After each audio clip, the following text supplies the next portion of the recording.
A lot can happen in a year. Trends, debuts, world-altering events, and pop culture and film is there to reflect it all back to us generations down the line.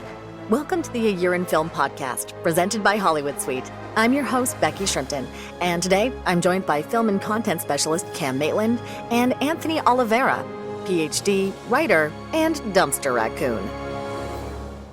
You'd think that bands like Zeppelin releasing iconic tracks like Ramble On and Black Sabbath debuting their first album in 1970, their endurance would be reflected on the Billboard charts of that year. But something happened in 1969. Maybe it was Altamont, like so many things are blamed on, but the American Billboard chart took a hard turn towards Christian music.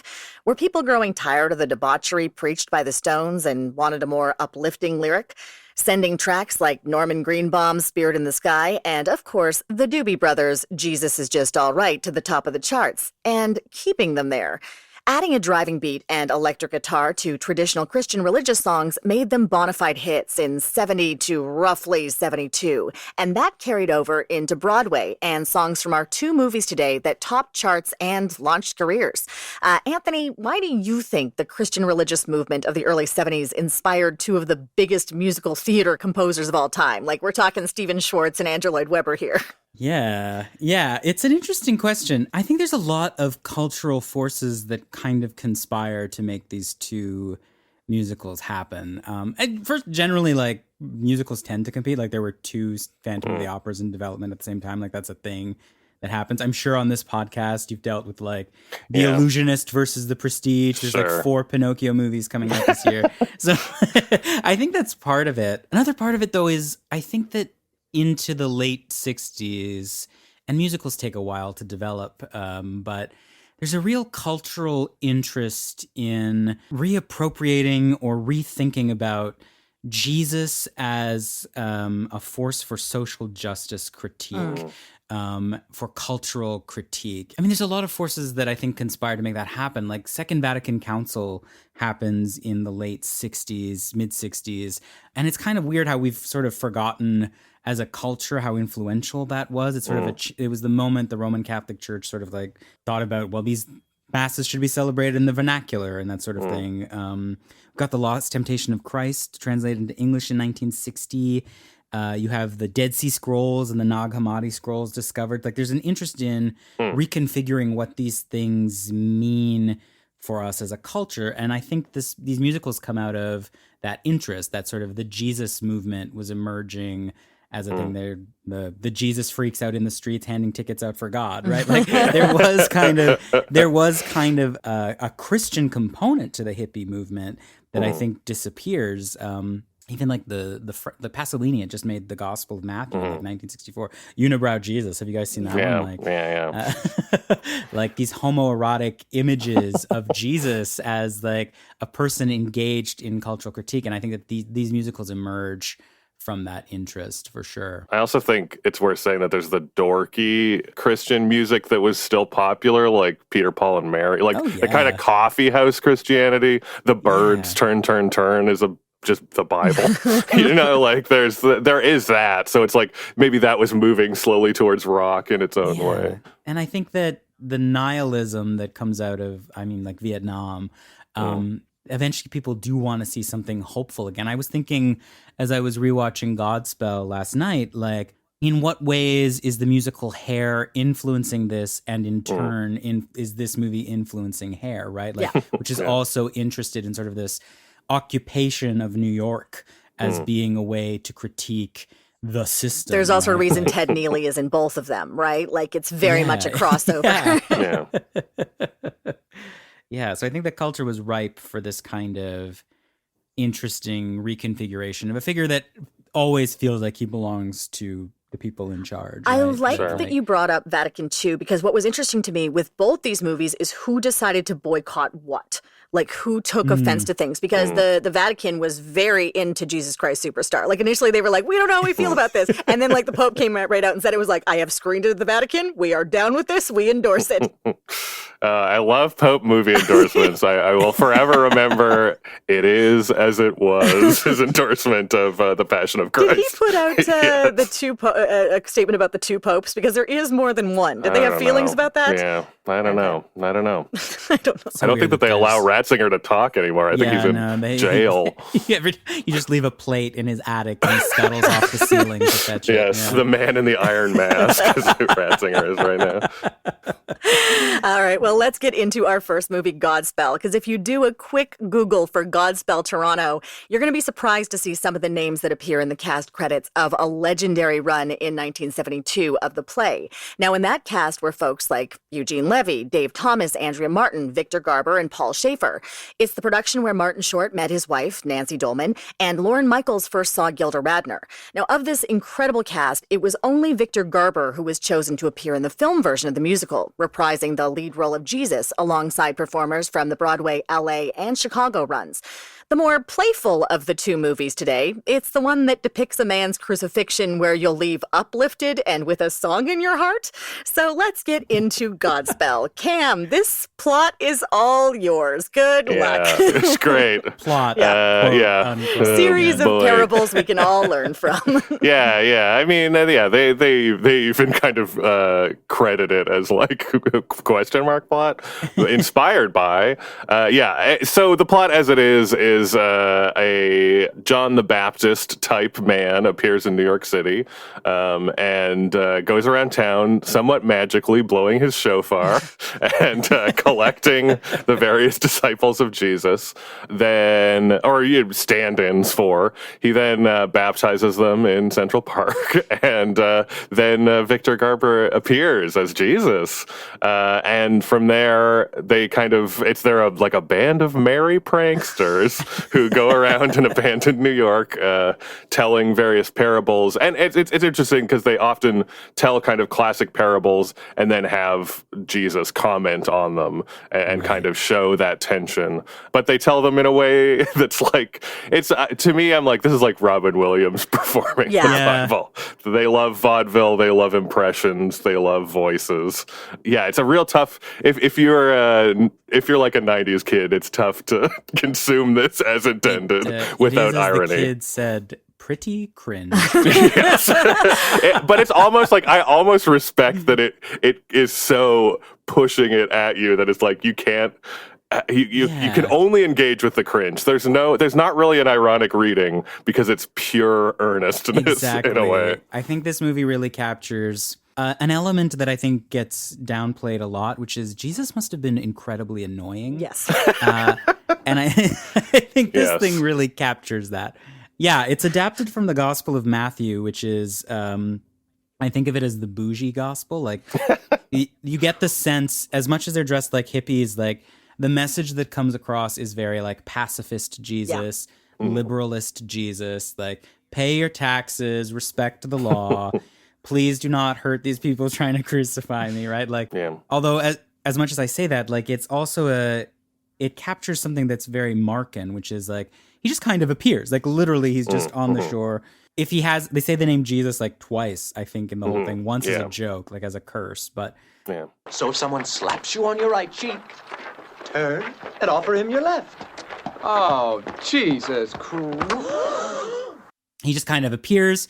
There seems to be, which I've never noticed before, it seems to take place in a day, right? Yeah. Like, they get baptized in the morning and then he's dead at night. Like, and then the city just kind of swallows up the events, right? Like, we're in this scary, depopulated New York, and the last shot is that surge of the crowd sort of absorbing them back into itself. Not a super optimistic ending, actually. No. Like, just other than the song, nice song. Which all the music is really uplifted. So Stephen Schwartz actually doesn't like the film version. He believes it's too flower childy and it doesn't capture the anarchy of the actual play. And I can kind of see, like, this is a very odd choice for a film version of something where I am sure, like, the characters are in the audience with you. When you think about the people who were in the Toronto version, you're like, these are improvers. These are very big, broad performers. I'm sure the energy was electric when you're watching this. So you would be hanging on to the words of these stories, and it wouldn't feel as preachy. It would be more like you're involved in this. Whereas this one, you're more of a bystander to it because you're not as into the world. Right. It's interesting. Yeah, I think that's generally something when you're adapting a musical to film that always becomes a problem. Like, the identities of these, as Cam was saying, like, the identities of who these characters are is very slippery in Godspell. Like, the John the Baptist figure becomes the Judas figure. Yeah. And I think on stage, that's fine because they're only... Actually, there's a character actually holding a puppet in this. And there is something Punch and Judy-ish about this movie where it's just like, they're not really people. There's this weird attempt to give them a biography at the beginning that is really just the identity that falls away once they're baptized. And then they just turn into Jesus as like parable puppets, right? Like, let's talk about the Good Samaritan and all this stuff. And I think that does, in contradistinction to like Jesus Christ Superstar, where everyone is very careful, like the agony of that last week of Jesus' life is very carefully delineated. Here they just kind of, let's think about those stories for a minute. And I do think you're right that there would be something more anarchic and carnivalesque about it being in front of you on stage. There seems to be a lot of audience engagement, which I hate so much.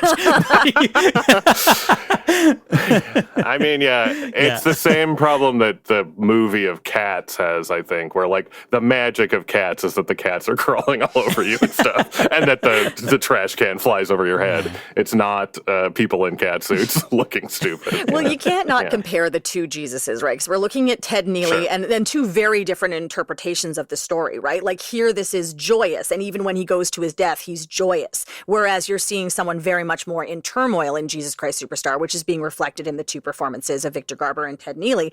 Victor Garber is going for this. Like, number one, it's so nice to see Victor Garber like as a baby, because now he's one of those actors I always think of. I'm like, you've been like, what, 48 forever? And then suddenly you were 90. Yeah. Like, that's kind of how that worked.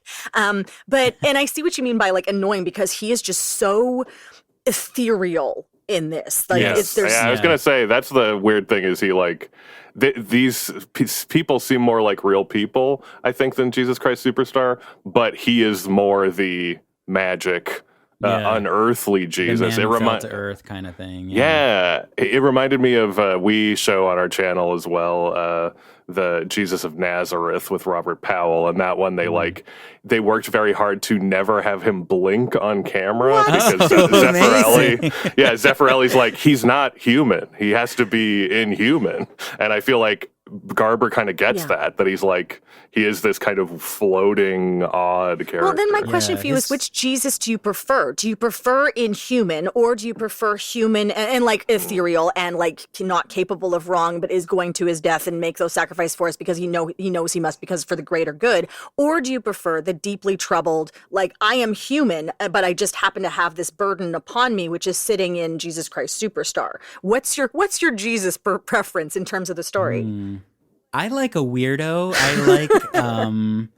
I like a spooky. My podcast, we did the Gospel of Mark, and now we're on the Gospel of John, and they're both the spookier Jesuses. They're both the ones where he's like, whoop, he like disappears, and the crowd's like, where'd he go? Like, or like he forgets he has to eat sometimes, or like he's just like magic just kind of comes off him. Like if you touch his robe, it's like, oh, I'm healed, and it's like when he spits in people's eyes. Like I like that as a choice. I like a Jesus. But I like a Jesus who's tactile too, which this one is not, right? Like he does have a kind of ethereal, angelic quality.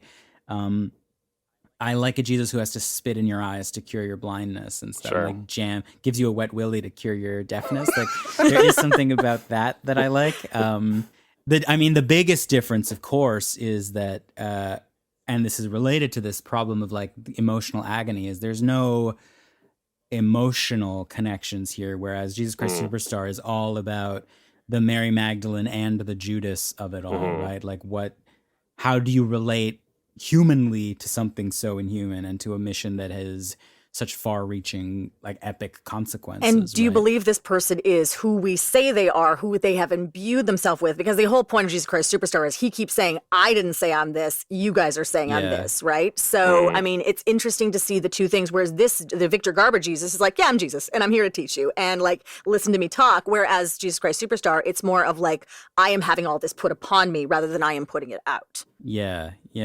The reasons he dies are quite different too, right? Like Jesus Christ Superstar is so interested in the political. I mean, it's based on the Gospel of Luke, so it's interested in explaining and engaging with Rome versus the empire, the kingdom of heaven that Jesus is trying to build. Like it becomes about kind of absolving Roman authority for misreading the treasonous dimension of Jesus's message, whereas he comes across, because it's the Gospel of Matthew, Jesus is a rabbi, right? He's like teaching you through these parables about the law. He's teaching you how to be a good person, and a good Jewish person specifically. And he dies in this for challenging the weird Pharisee Voltron that fights on the boat, right? The final boss of this movie is that scary puppet. I mean, I love that part. That part's like The Wiz. That's where it's like, oh yeah, this is always kind of like The Wiz, but then there's a weird monster. Yeah, I also heard a great, because I just found a debate between kind of two people who are religious and which movie they liked more and blah, blah, blah. And the one guy said like he doesn't like that there's like so little Judas, that Judas is just kind of like an afterthought here. But the other guy was saying he enjoys that because he imagines that this is depicting a Christ who was so single-minded in his preaching that he essentially is ignoring the discontent amongst his followers, and that the crucifixion kind of sneaks up on him because he's just not paying attention.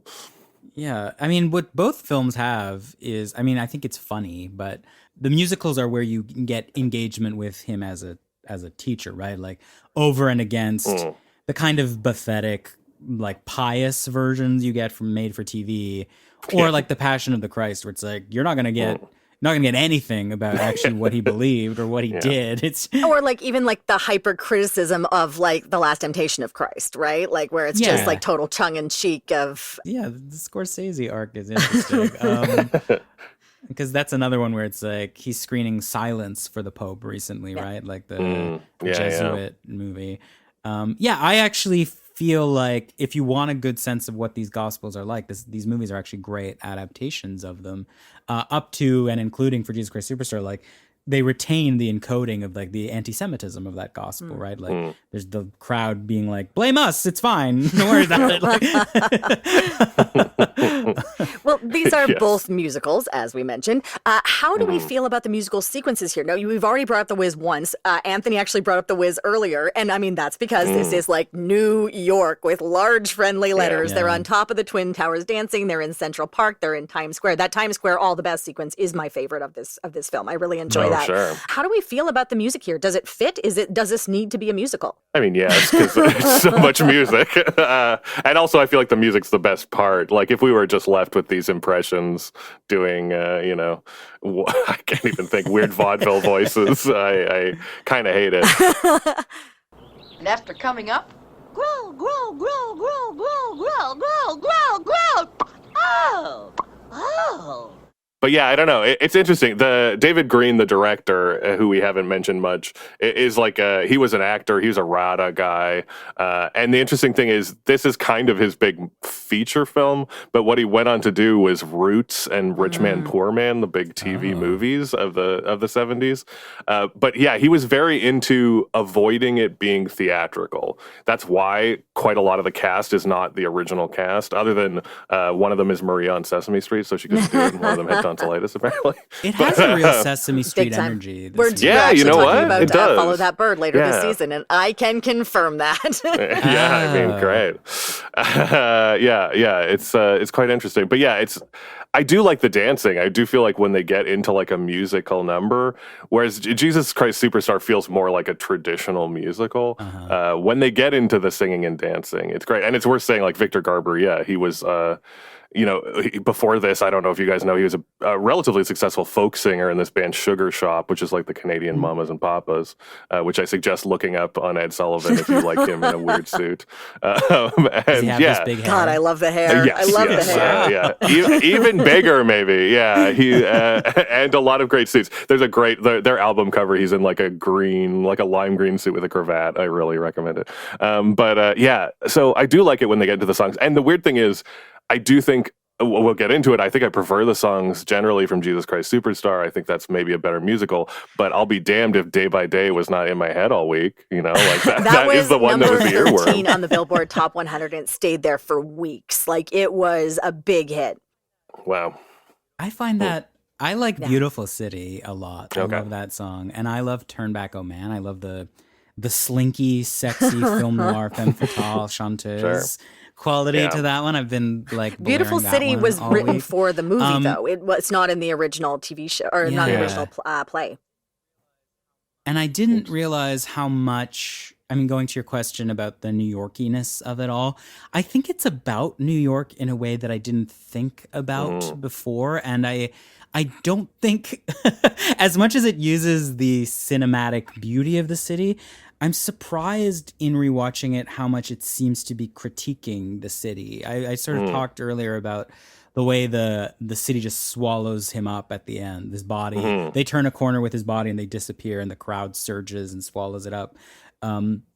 But even the beautiful city sequence, like that song is so much about like not a city of angels, but finally a city of men, right? Like let's build something human. Let's build something socialist. Let's build something beautiful for each other. And they're walking past the Bethesda fountain, right? Like the big thing I really forgot about is just how central the World Trade Center is in this movie, in like a scary prophetic way, actually. Like the scene that's in both gospels and both musicals is the scene where Jesus says, alas for you, Jerusalem, right? This generation will see your temple fall.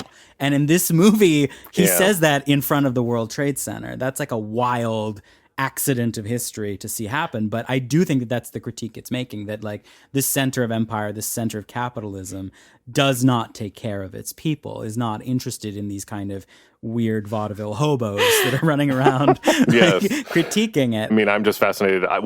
Fact I didn't know is that in a lot of the 9/11 memorials, apparently Beautiful City was like a constant thing that was played. That song was kind of recaptured. A fantastic misreading of what that song's about, actually. But on StephenSchwartz.com, there's like a great thing where like they've just kind of captured these letters people have written to him and then his responses to the letters. I'm not sure if they're physical letters or emails, but and often people are actually asking about reevaluating this film post 9/11, if that's something Stephen Schwartz has considered, of like redoing this film and taking those parts out because they make people uncomfortable.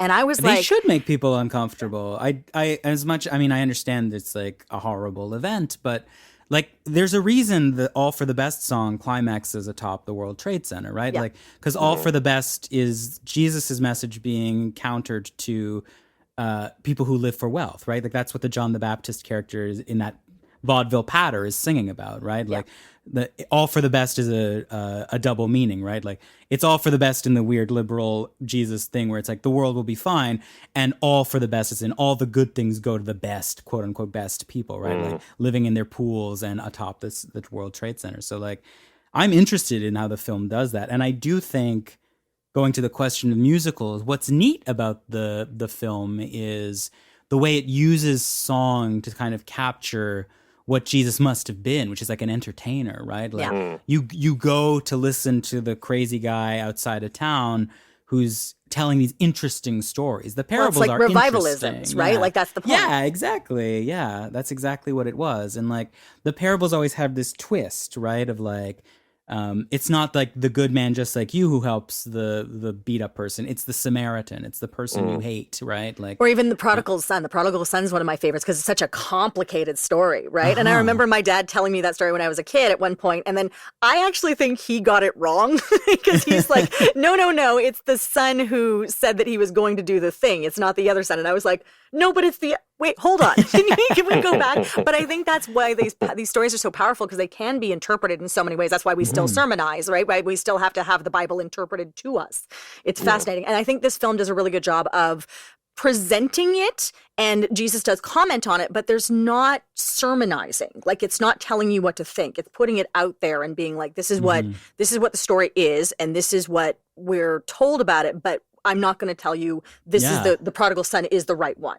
Do you know what I mean? It's really interesting to me. It performs it, and because, as you said, like, it's not actually Jesus saying them in this. It's the vaudevillians are telling the story. So it becomes an act of community interpretation, right? It becomes like, how does this story make meaning? What does it mean that the laborer who arrives in the last hour gets paid the same as the guy who's been working all day? It becomes like, we as a community make this into something. Like, when you talk about sermonizing, like, it's actually about community building. I think that's really a neat part of this musical that Jesus Christ Superstar simply doesn't have. He has no parables in that whatsoever. Yeah. Yeah, and I think John Michael Tebelak, who wrote it, he talks about how there's no resurrection at the end, partially because he considers the resurrection to be like like a metaphor. Like the resurrection is the word being passed on through his followers. Like you don't need a resurrection. There are a million Jesuses now because that's the people. But that's also interesting. That's a criticism of both these films, is that they don't show the resurrection and therefore there's no joy. They end on the downbeat. So people, and I'm like, criticism to then is pretty cool to me. Also, I feel like both of them end before 3 days. You know, what are we going to sit around for 3 days? Yeah. Come on. I mean, there's like also, a little like time card.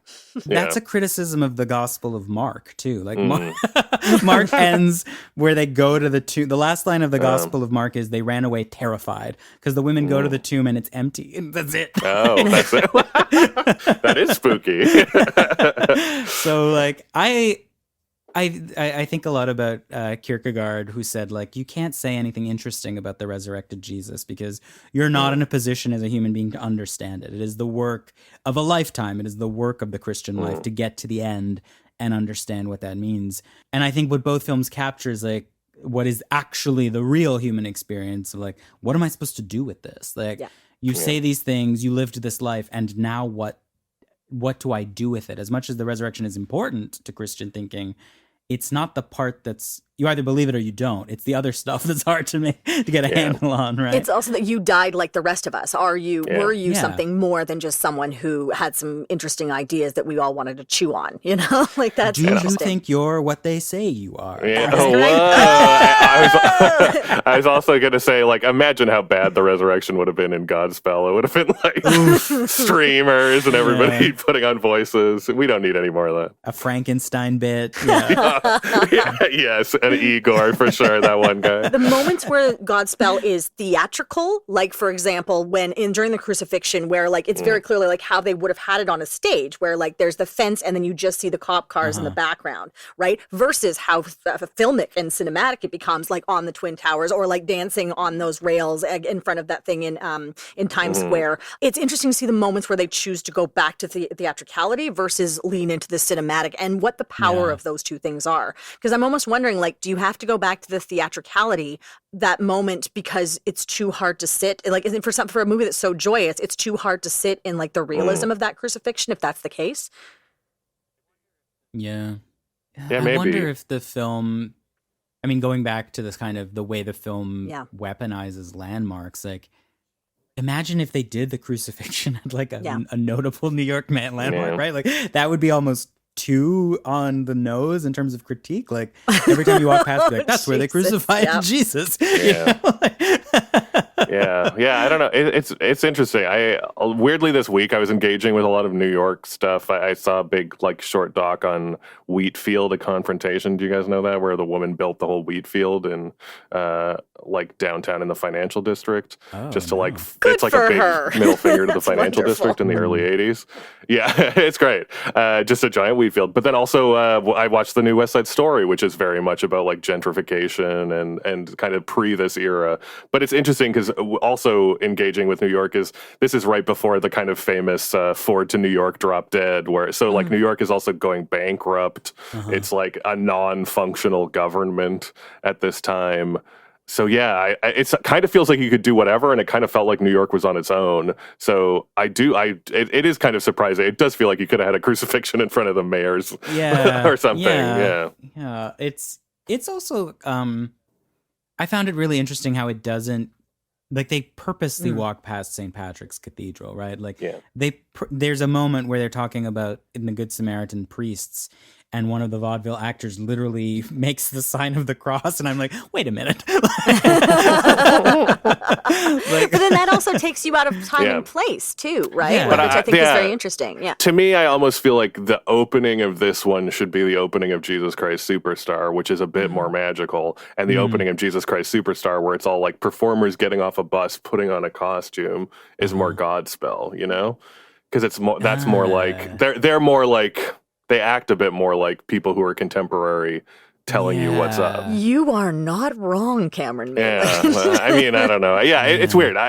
Godspell is also the weird one. It should be said. There's musicals like Milos Forman's Taking Off is kind of in the same vein. So there are these sort of theatrical musicals, but it's important to think that we're coming into '73 with both Norman Jewison's Fiddler on the Roof, which is a very presented as if we're in the shtetl, and Cabaret in 1972. So two massive financial and award successes that presented a very non-stagey musical, a very cinematic, historical musical. So Godspell being theatrical and weird and hippie-ish is very out there. And it was the much less successful, other than the music. It was borderline a flop. It made its money back-ish. But compared to Jesus Christ Superstar, it was not a hit. I think it's also that you see a lot of these people who were in the film had enormous careers on Broadway and through musical theater, but none of them went on to do anything else film-wise, with the exception of Victor Garber. And I think Lynn Thigpen, the chief, yes, please. Exactly, the chief herself. My bad, sorry. Everyone's favorite. But Lynn Thigpen's first musical, which is pretty shocking, apparently, is Godspell. Yeah, I don't know.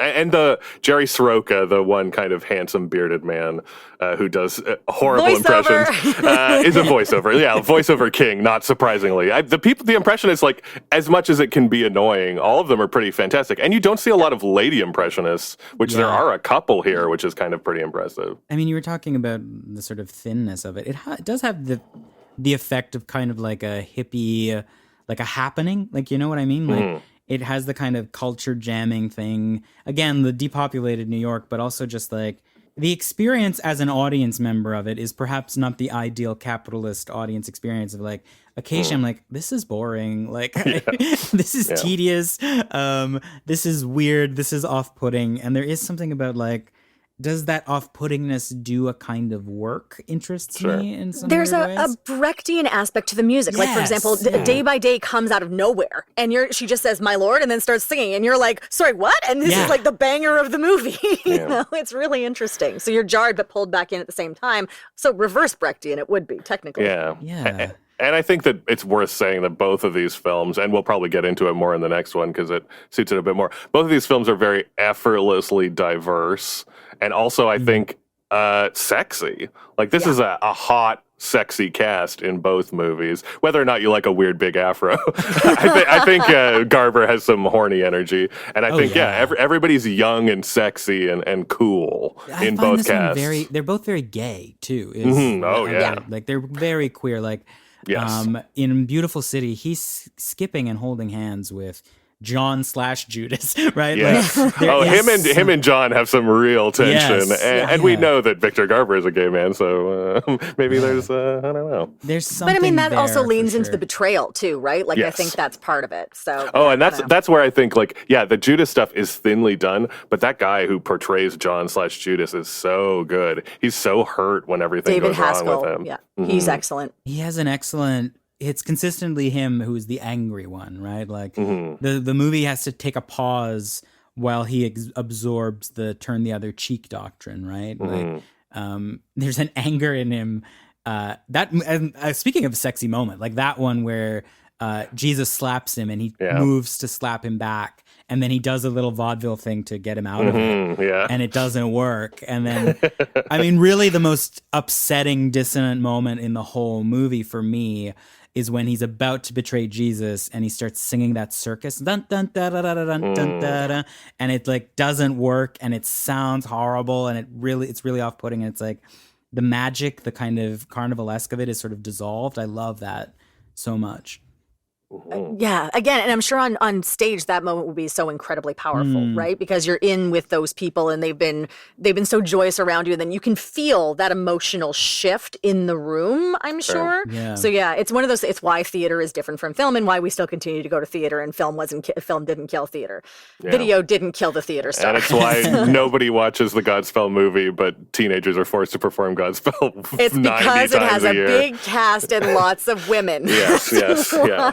They do Godspell. All right. On that note, I just want to leave us with perhaps a little bit of a spoiler for Ebert. I love when Ebert gets catty, because in his review of this, he says, in deference to the several readers who didn't like my review of The Last of Sheila, written by Stephen Sondheim, interestingly, because I gave away too much of the plot, I won't reveal what happens to Christ in the end.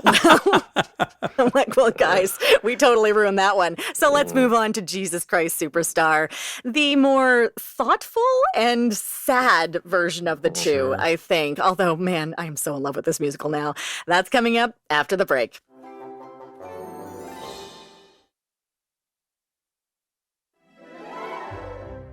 When my mother found out we'd be talking about Jesus Christ Superstar on the podcast, she got extremely excited. Now, I knew she'd enjoyed this as a teen and saw it multiple times on the big screen in 1973, but what I didn't know is that she also had multiple versions of the soundtrack on vinyl, can discuss the lyrical content in detail, and did a compare and contrast to the events of the Bible to the interpretations made by Andrew Lloyd Webber and Tim Rice. She has very strong opinions about Jesus casting, Ian Gillian in, Ted Neely out, and through a lengthy discussion with her, I think I now love this movie and the musical very much and will be watching it again, probably more than once, to pick up on more of the nuances. Does this one tickle you, Anthony? Is this a good one for you? Oh, this one's in my bones. Like, I know this one backwards and forwards. I love this musical. I think it's one of the first of all, I think it's one of the best things Andrew Lloyd Webber ever did, which is high praise. Kind of the man knows how to write a tune. They are catchy AF. Regardless of he is a human being. Yeah. Yes, he's a stick a pin in it guy right now. But I mean, you can't deny that Memory is one of the greatest songs ever written. No, you would be crazy. Yeah, and it's I also think it's one of the most sophisticated engagements with the philosophy and the politics of this story, again, over and against kind of the more pious, careful versions of it. I like that it's willing to put its foot out and say something occasionally bold and audacious. And I think it captures sort of the desperation of this last week of Jesus's life. And how tired they must be. And the concept of the demands on everybody. Yeah. Sweaty, sunburnt. Yeah, these guys all look exhausted. Which I like, because it's it leads into why everyone is making the decisions they make. This, I think, is the most clear I've ever seen of why Judas is betraying Jesus. And he's doing it for not out of greed, which is how you so often see it. It's because I think I'm doing something for the greater good. It's such an interesting take on everything. Oh, and everyone is fraught. I like that too. You see that Caiaphas feels bad that Jesus is crucified. Just about nobody wants him to be crucified, which is kind of wild too. It's so they humanize every single mini character in a way. I like the idea that that most boycotters here were just pissed at the idea that Jesus would sing at all. Sure. That's so fascinating to me. Jesus doesn't sing. It's well, what do you think you do in church? Sounds like you've never been to a synagogue, my friend. A lot of singing. Do you want to walk us through a little bit of the plot here, Anthony? Obviously we know, but kind of what are the differences between the two, right? Yeah. Well, so Jesus Christ Superstar is based mostly on the Gospel of Luke. I called the Gospel of Matthew the bougie gospel. When we were talking about Godspell, the Gospel of Luke is very much the social justice gospel. It's the one, for example, when they did the Beatitudes in Godspell, it was blessed are the poor in spirit. When they do the Beatitudes in Luke, it's blessed are the poor, right? That's the kind of difference between That's these a big difference, though. That's a big, Yes, exactly.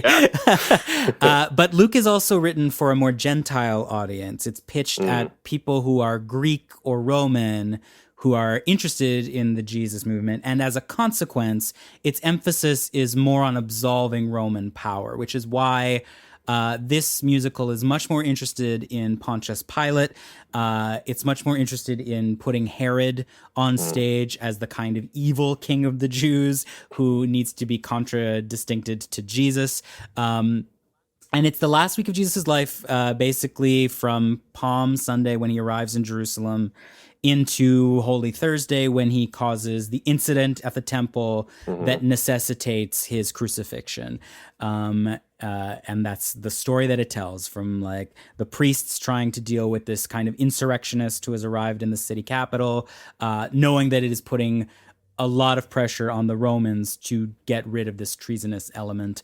And it sort of uses, in an interesting way, its protagonist is not Jesus, but Judas, as this figure who recognizes, is a part of this movement, but recognizes it has crossed some lines and now eventually feels like he must betray this figure to save his people. And that's the story that this weird, wild, again, hippie-ish, but kind of disco too, Very right? Like, it looks disco. much more forward than Godspell did, right? Like Yeah. Jesus Christ Superstar is definitely like a disco roller The skating soldiers kind of are in lavender tank tops. That is like the one thing I could not look away from. True. And I love Judas. If it was like not dusty and looked like he'd been living in it for 10 years, his outfit would be quite a disco outfit too. But Yeah. they Especially really that make last one for the final number. where Oh, they're in that's that, true like, too. that, The Jesus shimmy- Christ Superstar, like long. One of the that's reasons good. I love watching musical theater performers perform is because there is such a power and endurance to what they do that they make look Right. effortless. And I don't often like to compare things, but it was really interesting to me and enlightening because, like I said, I got very into the music here. And the Carl Anderson performance is unbelievable, like unbelievable. He doesn't miss a beat, especially when he does Jesus Christ Superstar, which is like the greatest song. Like it's up there and like one of the best musical theater songs ever written. Just like with all the, I love, like Sondheim does this so well, where I love where the lyrics don't match the upbeatness of the song. And like when you start to like really look in the lyrics, you're like, oh, this is some dark, serious shit. And then like it's like super sing-alongable in the car. And I saw Tim Minchin do it. Tim Minchin is, I'm a huge fan of Tim Minchin, but I was watching him do it and I was like, oh, this is a hard song to sing. Because although Tim Minchin is an excellent singer, he couldn't keep up with like the breath control that's required and the power in those moments. And the backup singers were out singing him. So it was one of those things where I was like, oh, I can really respect how incredible this song and how incredible these performers are that are doing this on this scale, which feels cinematic. Yeah. So yeah, it makes sense to me why this went from a concept album that no one wanted to fund into a musical into like stage performances and then the musical and then the film. Like that's really interesting. It makes total sense that this would just live and die based just on the music. Yeah. And can you illuminate me, Becky? I got a little confused in the like genesis of this, pun intended, of like they were kind of developing the film and the stage musical Correct. simultaneously. That's what happened. Right? So Norman Okay. Jewison was given a copy of the music by Barry Dennen, who was The like That's concept correct. album, Yes, right? who was Yeah. doing Fiddler Okay. at the time, and he voiced Pontius Pilate in the concept album, and then would go on to play it in the actual film itself. So he gave this to Norman Jewison, being like, "Hey, you're doing a musical now. This might interest you." And he was like, "I love this." And part of the reason why the stage production got made was because the movie was so championed by Norman Jewison, who had just knocked out Fiddler on the Roof. So that's part of it. I mean, it's very fascinating because it also sounds like when I've only seen it on stage. It's interesting because it's referencing the movie, as far as I can tell, right? Like quite often, the everyone's dressed like those big hats and stuff, and so yeah, it's interesting that the movie kind of invented a lot of. Whereas I was like, because I kind of wrote down like, because I'm dumb and didn't do my research first, I was like, both of these are trying to do like a black box theater thing, but it's like Norman Jewison decided to make a movie a black box theater thing, and that's why Jesus Christ Superstar is kind of an on-girders.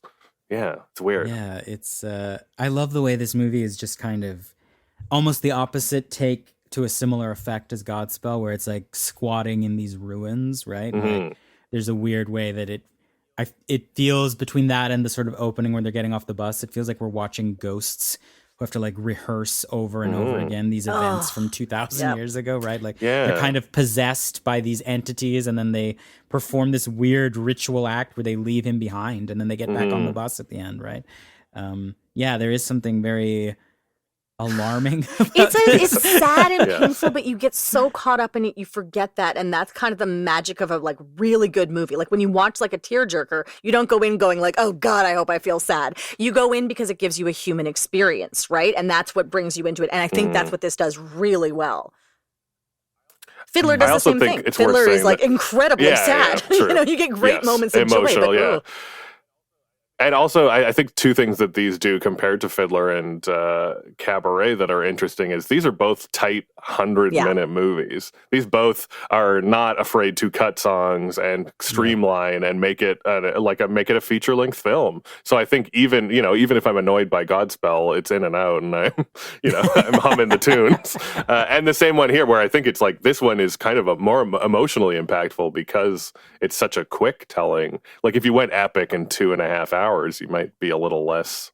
You also would be like, I've been trying for 3 years. Seems like 90. Yeah. I don't know. And I mean, I love that when you're talking about those locations and those ruins. I was fascinated to read that, each of these ones has like a biblical importance where they're like, they think this cave is where David waited to meet Goliath, and this weird ruin is whatever from the Bible. It's like, that's amazing. That's actually. And I don't think that happens even much in the real staid tellings of the life of Christ. Here's one of the things that's really interesting to me, just in terms of cinematic history, is that this was very much funded by the newly established Israeli Film Center, who really who kind of struck a deal with Norman Jewison, because if Norman Jewison went out and took out variety ads and things about how great it was to film in Israel, they gave him access to all of these places and did a bunch of funding. So if you kind of look at it, you're like, oh, this is also how Golan and Globus of Canon Films would have later have gotten funding for their stuff, because the Israeli Film Center funded so much of their things. So this is really instrumental to American film, the American film industry as well. You don't have Canon Films and all that without it. And of course, Golan and Globus would go on to barely pay attention to Godspell and make the correct. apple, which is basically like a weird version of Godspell. That is correct. I totally forgot that. Thank you, Cam. But you're right.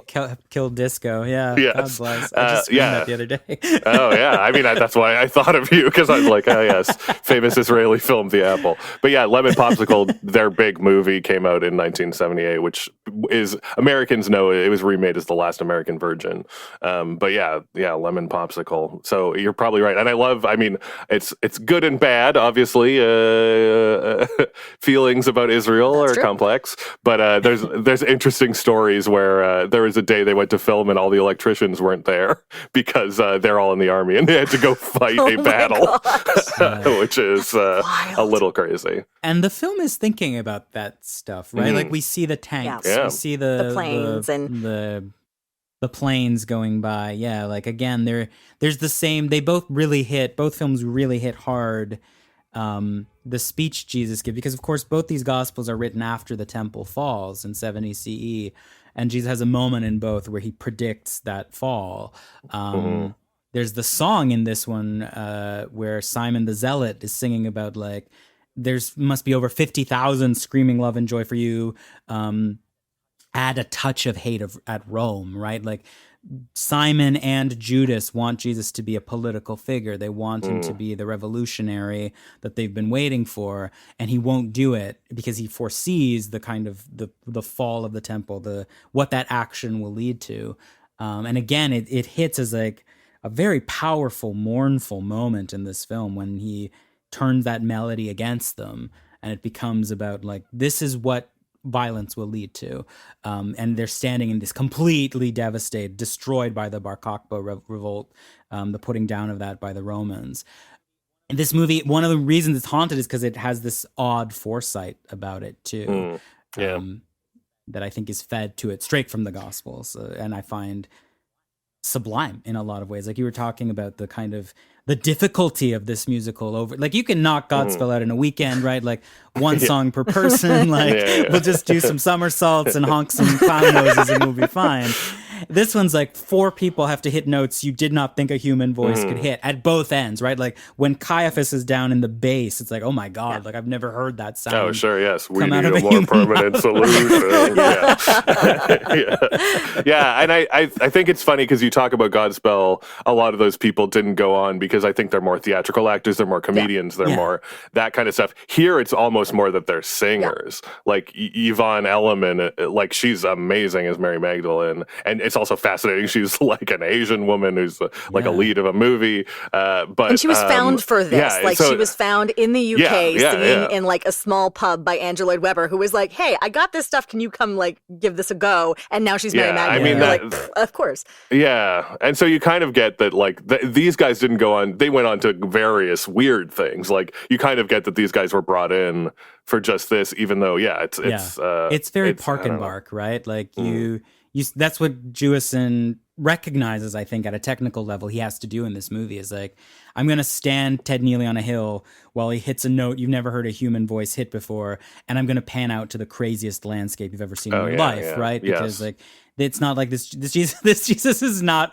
about to do a handstand or anything like Victor Garber might. Yeah, right? Especially Jesus, especially his sad, angry Jesus. But yeah, again, I love him. I mean, the number one as a film history person, the thing you always have to throw out is Norman Jewison, not Jewish. And again, he is like, but again, he's coming along and being like, have you thought about the living world of Israel?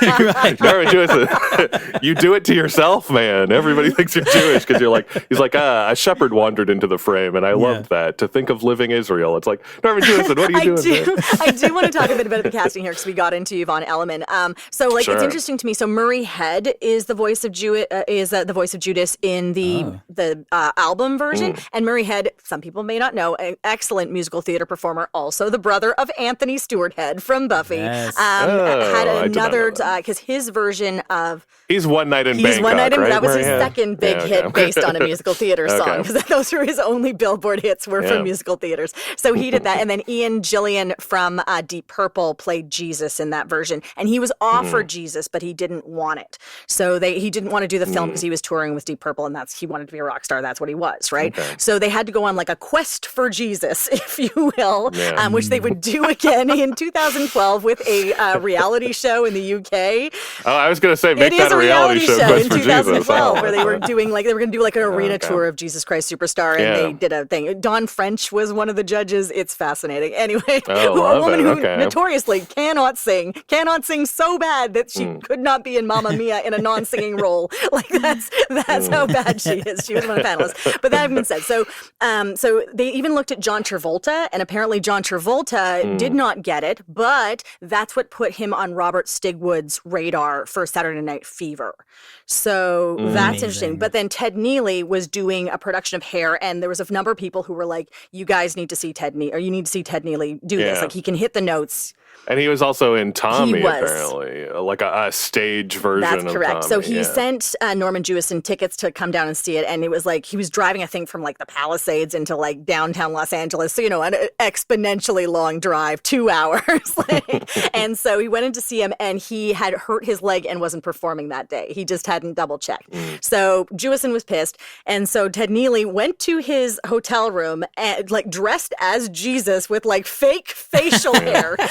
And knocked on the door and said, "Hey, I'm so sorry. I just wanted to show up and like do a quick audition and like see how I look like Jesus. Let me do this." And apparently he was charmed. And when he sang, he was like, "Yeah, 100%. This is what you're Jesus. Let's do it." A fascinating thing about the casting that I like watching it and then reading about the casting is that obviously from the film and he references it visually, he's obsessed with art of Jesus. And I think it's very fascinating that Ted Neely looks a lot like an art Jesus. Like, I think more than the kind of, sad classical. I'm sure I've seen a Ted Neely hanging in church. And then also the fact that Carl Anderson, he said the racial stuff is just, he was the best guy and it's the best role. He's the best singer. But then also he suits so well so many depictions of the Last Supper where Judas is usually a darker skinned fellow for metaphorical reasons. So it's reasons. And racist and you name it. Because that was something that struck me immediately too when I saw it. Was like, oh my God, they cast Judas as black. However, for me that's also like, that is a very traditional telling of the story where all we see is Judas is as the betrayer. And here it's so much more of a complex character of why he does it and the remorse afterwards of doing it. Adding that complexity to it, I think, takes away from the racial aspect for me. Oh, I also think that, it's like, you got to remember, number one, the cast is just completely racially diverse. You can tell it doesn't matter. Number two, you got to remember Norman Jewison was the king of black people casting. Like, that was his deal in The Heat of the Night, as him. He was the guy who was going to make Malcolm X before he's like, Spike Lee should make Malcolm X. Like, Norman Jewison, I think, gets it and always kind of got it. You know, he was mindful of casting Judas as a black man, I think. And its interpretation of Judas is so interesting to me because it is actually one of the biggest departures this film makes from the Gospel of Luke, which Judas is given different motives in the different Gospels, but Luke makes him greedy. That it makes sense if you're doing the socialist gospel that the bad guy would be a figure of greed, right? Like, he wants money, he uses the money to invest in land, and he proceeds to explode somehow on that land. He like bursts like a blood balloon on the land. The film keeps the hanging part as the way he dies instead, which is from the other gospel, but adds so much complexity to his motivations, right? Like, not just the political one, but again, there's a bit of a queer vibe here too, right? Like, he's jealous of Mary Magdalene for sure. Exactly. And I also kind of love that there's a weird, like a very modern, like in the pandemic thing, I think, where he's so mad about the anointing and so mad about resting and so mad about like, we can use that money for the poor. We should be working harder. And it's like, Judas, you don't understand self-care. Like, Jesus can't help these people. If his feet are sore, man, he's gotta anoint himself now and again, buddy. My thing is that in that scene, you do see Judas's point, which I really love. But then you see when Jesus is being like pulled on by all sides by the lepers, and you're like, okay, I get it. Where like if you are a man and you are human, you just have this like, you know, other aspect to you. I can understand why you are just so tired. Like, everyone wants to suffering from burnout, guys. He's suffering from burnout. He needs breathing exercises aren't enough, Judas. And the knowledge that he's about to die, right? Which like Gethsemane, I think is like that song. I mean, that song's unbelievable to begin with, but like it's like an incredible epiphany song. So not only is it a hard song to sing, it's like to act through all of those different emotions. Like, you're going through all the stages of grief in one song that's like 3 minutes long. It's bananas. Yeah, I will say, and I think just I guess to give credit to your mother, I do understand. I think something that both of these films do with the music, and especially for a rock opera, this one, they really favor the acting, and I think that they favor the enunciation. To the point where sometimes the songs are delivered a little less. Like, you can imagine a better version of these songs if they were really given it. And I think Ted Neely, what is great about him is the acting. But I can see that, yes, oh my God. And he just looks miserable and tired. And also to know that these people, they had to hydrate every 20 minutes. I love that. They had giant blocks of ice to give them water. Like, it's everybody loved it and was like, it was great, but it's like every story sounds awful. But yeah, he's good. Ted Neely also met his wife on this. She's one of the dancers in the cave, and he was... Oh my God, that story is so beautiful. Yeah. It's beautiful. So at the very beginning, when they're all doing What's the Buzz, and this woman with this long dark hair was dancing ecstatically, and he was worried she was going to burn her hair because she was getting really close to the fire. So when they took a break, he came up to her and he said, "Excuse me, I need to," and he stopped because they got caught in each other's eyes. And he was like, it was the most beautiful woman I'd seen in my life. He's like, exactly. And then this became his wife, and it's been his wife for like the last 45 years at this point. They're still married. Like, I'm like, that's amazing. And also, you're dressed as Jesus. I love that. Excuse me, ma'am. It's in the show too, right? Like I Don't Know How to Love Him is really one of the best ballads ever written, and the fact that both Mary and Judas get a crack at it during the show is really amazing to me. Also, like, the S&M hotness of those priests is really amazing too, right? Like, true. Yeah, I mean, those are maybe the most attractive guys, unfortunately. Yes. I want to come to I Don't Know How to Love Him just for a second, because this is something else that hadn't really happened up until this point, was that song was on the charts at the same time by two different artists, both Yvonne Elliman and Helen Reddy. Helen Reddy's came out first, so it charted higher because, like, you're only going to buy one copy, right, of the two, and Helen's came out first. But Yvonne Elliman's is considered the definitive, even though Helen Reddy's is very good. Yeah, I mean, that song is perfect, right? Yeah. Like, it's interesting how every character is trying to triangulate their relationship to Jesus' ministry, including Jesus.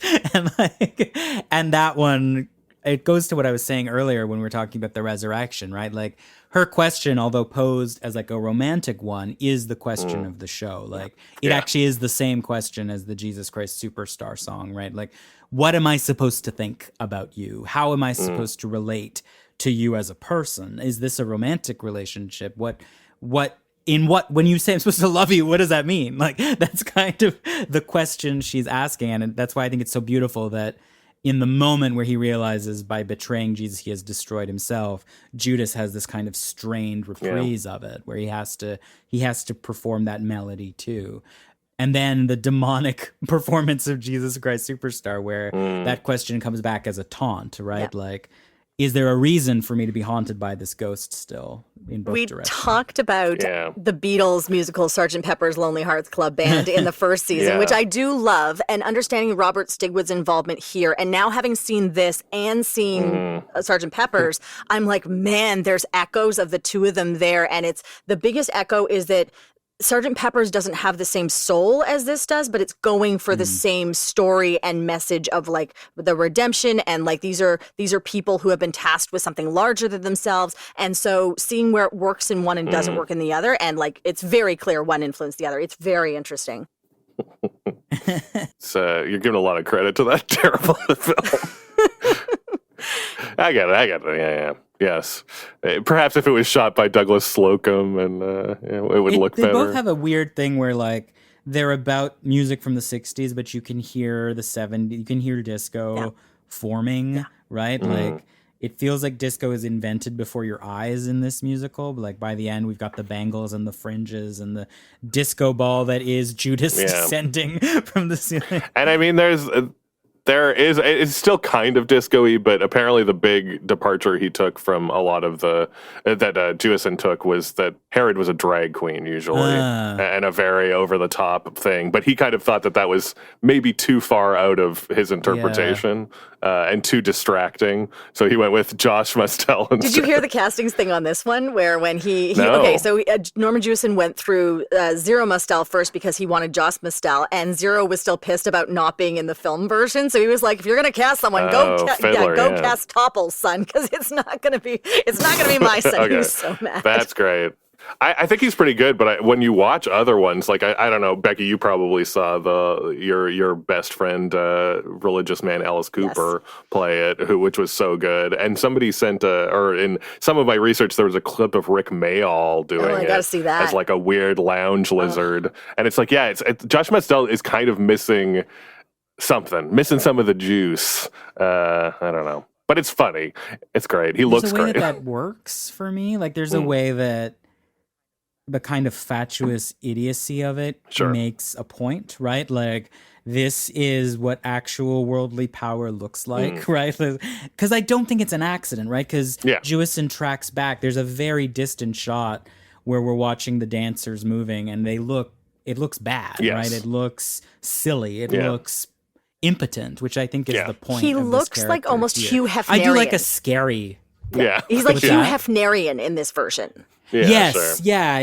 And I do I've seen this show, maybe I don't even want to count how many times on stage. And I do occasionally there was a recent production here in Toronto right before the Omicron wave where Herod was terrifying, right? Like he ran down the line. He was kind of a drag queeny kind of character, but like they very purposely evoke the beheading of John the Baptist, right? Which the Alice Cooper one does too, because he's wearing the suit with the Gentileschi print on it.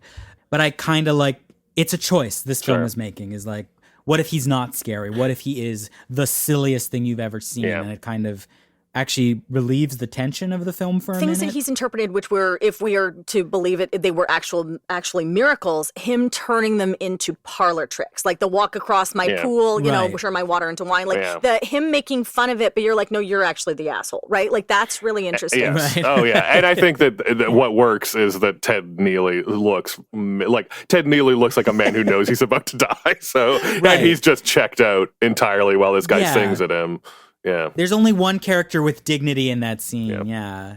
Herod was just waiting those 33 years to get him. You know, it was just a matter of time. It was coming. And I do think it's an interesting show that has changed, I think, over time. And now that is that's the curtain call where you get a celebrity to come on and play Herod, because they only need to trot out for 20 minutes and sing a song that's pretty easy to sing.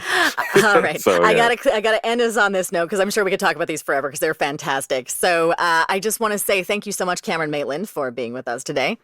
Oh, thank you. And yeah, as I say, look up the Sugar Shop and Victor Garber's early folk music career, because you'll enjoy those I outfits. need to check that out immediately. Yeah. Anthony, thank you so much for joining us. First time on the podcast. It was such a pleasure. Oh, thank you so much for having me. This was such a joy. I love both these films, and this was a great conversation about them. I think that they are endlessly fascinating, but I think we did. I think so. Job. In like the hour that we had, I could easily talk about Jesus Christ Superstar. I think what's weird for me is that my mother is such a big fan of this, and she was such a big influence on like my cinematic education, like getting me stuff I really shouldn't have been watching, because she's like, you need to see this if you want to do this, and she never showed me this movie, and I do not know why. So it's keeping it for herself. Didn't want you to ruin it. It's her own little secret, because she's just thinking about Ian Gilligan. She's not thinking about Ted Neely. Sure. That's why it's not her version. How can people find your work, Anthony? Easiest place is probably on Twitter. It's Mea Culpa, which is a bad Latin church pun about Super Mario, or AnthonyOliveira.com. I've got a podcast where I talk called The Devil's Party, where I talk about this very thing. We talk about the Gospels and how we should be reading them and what the heck they're trying to say. And that's on patreon.com. Fantastic. Thank you so much. And you can join us next time, where we're going to look at 2 extremely psychedelic movies. And we'll be joined once again by the fantastic Kat Ellinger. It's Holy Mountain and Messiah of Evil. That's coming up in a couple weeks. Thanks for joining us for this episode of the A Year in Film podcast from Hollywood Suite. If you enjoyed the show, please remember to rate and review us on your podcast platform. Find us on Facebook, Instagram, Twitter at Hollywood Suite. Hollywood Suite is the home of the movies and the series that shaped the 70s, 80s, 90s, and 2000s. Always uncut and always commercial-free, Hollywood Suite lets you experience movies the way they were meant to be seen, on 4 HD channels and Hollywood Suite On Demand. Subscribe today at hollywoodsuite.ca. The A Year in Film podcast is hosted by Becky Shrimpton and produced by Becky Shrimpton, Alicia Fletcher, and Cameron Maitland. And today featured Cameron Maitland and Anthony Oliveira as guests. Supervising producer is Emily Gagne. Executive producers are David Kynes and Julie Kumaria. Audio engineering by Andy Reid. We'll see you in a couple weeks.